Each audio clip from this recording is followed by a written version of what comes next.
In today's video, I'm going to teach you how to record a customer payment in QuickBooks online. By the end, you'll know exactly how to apply a payment to the right invoice, choose the correct deposit account, and keep your books accurate and up to date. First, sign into your QuickBooks Online company. Make sure you're in the correct company file, especially if you manage more than one.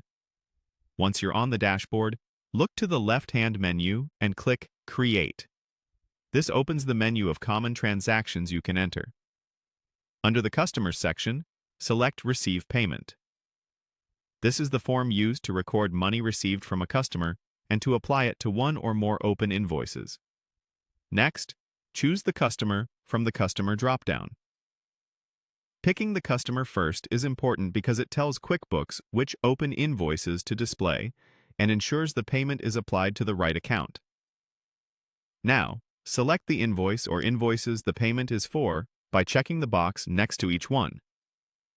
QuickBooks will automatically fill in the payment amount based on what you select. If the customer paid less than the full amount, adjust the payment amount so it reflects a partial payment.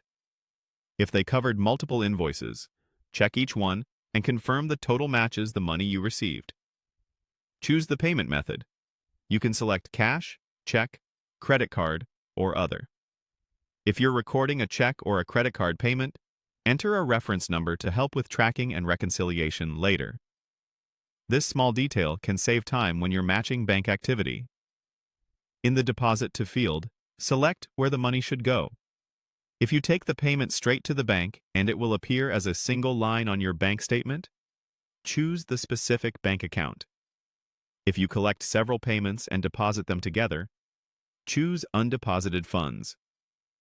That option lets you group multiple customer payments into one bank deposit that matches your bank statement. Enter the payment date. Use the actual date you received the money, not necessarily the day you're entering it. This keeps your reports, aging, and cash flow timelines accurate. When everything looks correct, click Save and Close if you're done, or Save and New if you need to record another payment right away. Your payment is now recorded, and the invoice status updates to paid or partially paid. You can always review the customer's account later to confirm the payment application and keep your records aligned with your bank.